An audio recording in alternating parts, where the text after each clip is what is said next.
Bonjour à tous et bienvenue pour une nouvelle deck tech, cette fois avec un deck beaucoup plus original que Vampire ou Boros Feather. On va parler de 4 couleurs élémentales Tutor. Donc, beaucoup de gens connaissent Temur Elemental, c'est un deck qui a été très hypé, il y a eu beaucoup d'articles, des gens ont testé, des versions plus ou moins aggro au mid-range, il y a même eu des versions également avec Neoform.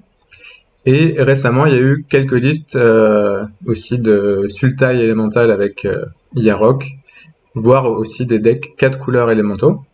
Donc là, moi j'ai construit ma propre version. Donc je vais voir avec vous le but du deck, les cartes qu'il y a dedans, les pourquoi, les comment, et on va faire des games avec, et vous allez voir que c'est un deck super fun à jouer et à regarder.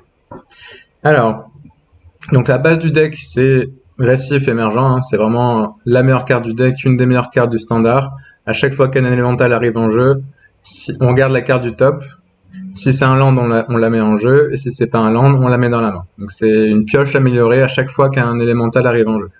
Donc ça veut dire que, par exemple, quand on joue le brûleur Gambadin, vu qu'il met 2 autres élémentaux en jeu, on pourrait déclencher 3 fois l'effet de récif émergent et piocher 3 cartes et mettre les lands en jeu.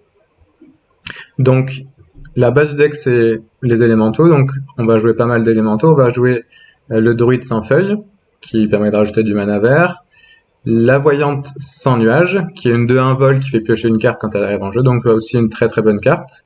On va jouer Omnat, une excellente carte donc qui a plusieurs utilités. Quand elle arrive en jeu, elle permet de mettre autant de blessures que d'élémentaux qu'on contrôle, donc ça permet de tuer une créature, de tuer un Planeswalker ou de finir un joueur quand on a beaucoup d'élémentaux, et on va voir que ça arrive assez souvent. Et on joue Yarok. Donc Yarok, après Récif émergent, c'est vraiment la carte clé du deck.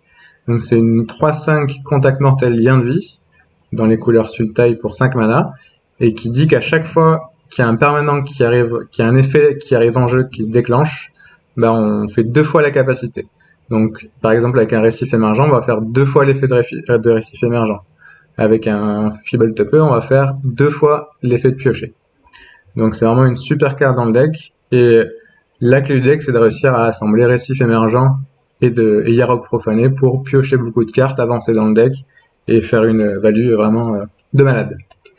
Voilà, donc les autres cartes du deck, donc en créature on joue 4 elfes de la noire pour accélérer le deck, on joue 3 druides du paradis qui permet de faire un mana de la couleur qu'on veut, donc ça va faciliter le splash rouge et stabiliser le deck. On joue également 2 Feeble-Tip, l'égaré. Donc lui, quand il arrive en jeu, il pioche une carte, et si on l'a mis en jeu depuis le deck, on pioche 2 cartes. Et du coup, il est très très bien, lui, avec les tuteurs du deck. Donc on joue 3 néoformes. Donc néoforme, c'est quand on sacrifie une créature, on peut en chercher une dans le deck qui coûte 1 mana de plus, et elle arrive en jeu avec un marqueur +1/+1. Donc si on sacrifie un elfe de la noire, on peut chercher Feeble-Tip l'égaré, et on pioche 2 cartes directement. Donc ça permet de recycler en fin de partie les elfes, piocher 2 cartes et donner un second souffle au deck. Et en autre tuteur, on joue Summum de la Destruction.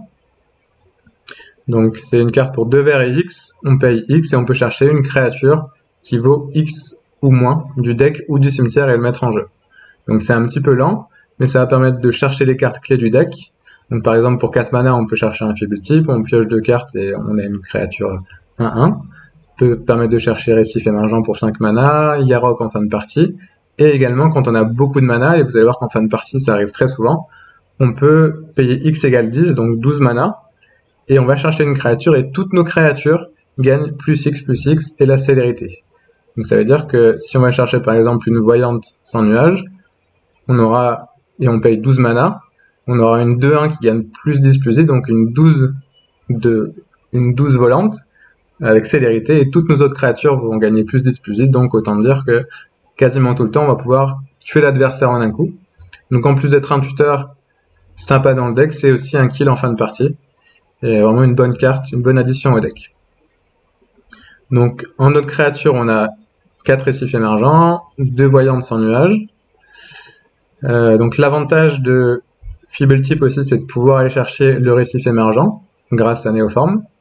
Et l'avantage de voyante sans nuage, c'est qu'on peut facilement aller chercher notre drop à 4 avec Néoforme. En drop à 4, on a un brûleur gambadant pour bien comboter avec récif émergent et piocher plein de cartes. On a 2 Omnath. Donc Omnath, c'est aussi une super carte dans le deck. Quand un terrain arrive en jeu, donc il a l'effet de tuer ou de mettre des dégâts à une cible, mais aussi quand on a un terrain qui arrive en jeu, on met un compteur +1/+1 sur un élémental, donc ça permet de grossir les élémentaux, et notamment sur Yarok, c'est super intéressant de lui donner des marqueurs +1/+1, vu qu'il a le lien de vie, on va gagner encore plus de points de vie. Et aussi quand on a plus de 8 terrains, on va piocher une carte à chaque fois qu'un terrain arrive en jeu. Donc une super carte dans le deck, et ça permet de tuer assez facilement quand le board est bloqué, par exemple par une armée de zombies. On va pouvoir mettre plein de dégâts à l'adversaire, qui va être doublé avec Yarok. Ensuite, on a un petit peu de gestion, donc je me suis permis de mettre des créatures non élémentaux dans le deck. Je pense que c'est une bonne chose dans le deck, on n'est pas obligé de jouer que des élémentaux pour que Récif émergent soit très bien. Donc j'ai joué des cartes de gestion, donc une preneuse d'otage qui va permettre d'exiler une créature adverse pour pouvoir la rejouer si elle n'a pas été tuée. Donc on peut exiler une créature adverse et la recaster juste après. Ça permet de gérer toutes les créatures, et par exemple sur une Hydroïde Krasis, même si on nous tue la preneuse d'otage, l'Hydroïde Krasis revient à 0-0 et c'est comme si on l'avait tué. Et si on ne gère pas la preneuse d'otage, on va pouvoir relancer l'Hydroïde Krasis et piocher plein de cartes avec. En autre carte de gestion, je joue une Massacreuse. Massacreuse, elle dit quand elle arrive en jeu, chaque créature gagne -1/-1, et dès qu'elle tue une créature, toutes les autres créatures gagnent -1/-1. Donc en gros, quand il y a un board avec une 1-1, une 2-2, une 3-3, une 5-5, une 6-6, on va pouvoir gérer toutes les cartes du board. Donc certes, ça tue pas mal de nos cartes, mais dans le metagame avec Vampire comme deck tier 1, c'est vraiment bien d'avoir accès à une Massacreuse pour gérer les boards un peu compliqués. 3 Yarok, donc encore une fois la carte maîtresse du deck. Notamment avec Omnath aussi, on va pouvoir faire 2 fois l'effet, donc mettre 2 fois les dégâts à une cible. Chaque fois qu'un land arrive en jeu, on met 2 compteurs et on peut piocher 2 cartes aussi. Donc Yarok fait vraiment de la magie dans le deck et c'est vraiment une excellente carte. Et enfin, en dernière gestion, un drop à 7, on a Agent de traîtrise. Donc quand il arrive en jeu, on prend le contrôle d'un permanent ciblé.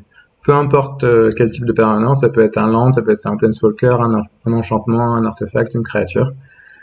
Donc ça permet de gérer un peu en fin de partie, on peut le chercher avec Summum. Ça m'est arrivé une fois aussi de pouvoir le copier avec Quasi-Duplicate, quasi-réplique. Et du coup, si on le copie 2 fois avec le sort quasi-réplique et le relancer, ça permet d'avoir 3 agents de traîtrise et du coup avoir pris 3 permanents. Et quand on prend 3 permanents, on pioche 3 cartes à la fin du tour. Donc si on a 3 agents de maîtrise, on va pouvoir piocher 9 cartes à la fin du tour. Ça m'est arrivé une fois. C'est un petit peu du deck assez fun, mais ça peut arriver. Donc les deux dernières cartes du deck, c'est quasi-réplique. Donc ça permet de faire une copie d'une créature qu'on contrôle et on peut aussi le relancer en défaussant une carte. Donc typiquement le but c'est d'avoir récif émergent, de le copier pour avoir 2 récifs émergents, faire 2 fois l'effet, et après à chaque fois qu'un élémental arrive en jeu, on fait 2 fois l'effet du récif émergent. Mais après copier une preneuse d'otage, un agent de traîtrise, c'est aussi sympathique. Enfin en carte de gestion, en removal, j'ai mis 2 fins de la Légion. C'est une bonne carte dans le metagame, c'est très bien contre Zombie, contre Kétis, contre Scapeshift aussi. Donc une bonne carte à avoir en main deck. La base de mana maintenant, donc je joue 24 terrains, que des Bilands, et je joue du coup 14 sources de bleu, de vert et de noir. Donc ça permet de supporter toutes les cartes du deck, et aussi 6 sources de rouge.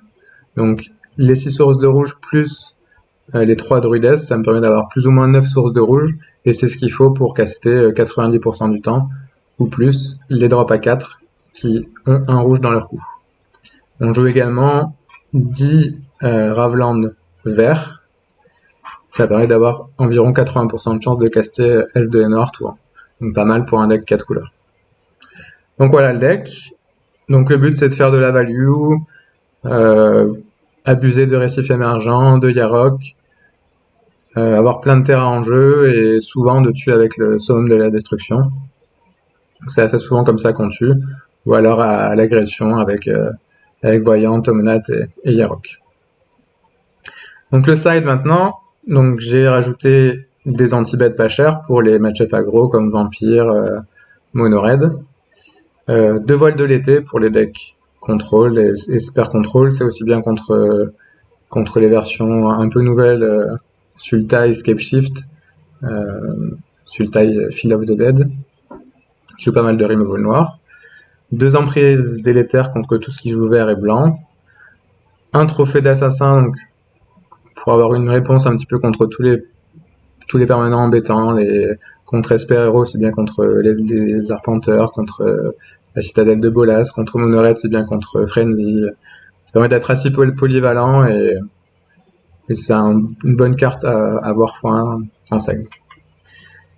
Ensuite, on a 2 égos à la dérive, donc ça permet de bien gérer Champ des Morts, Nexus of Fate, voire les Phoenix, même si c'est plus trop joué. Et ensuite, on a pas mal de one-off créatures en fonction des match-ups qu'on peut chercher avec nos 5 différents tuteurs. Donc, je joue une jument de la peste, ça permet de mettre -1/-1 aux créatures adverses. Donc, contre Vampire, c'est très bien. Un sage du reboisement, c'est principalement pour tuer Golos, il y a beaucoup de decks Golos, mais c'est aussi très bien contre Mono Red et contre tout ce qui joue des artefacts et des enchantements. Une deuxième preneuse d'otage contre tous les decks créatures. Un cavalier de la nuit également contre les decks créatures. Donc cavalier de la nuit vraiment sympa, j'hésitais entre le mettre main deck et en side.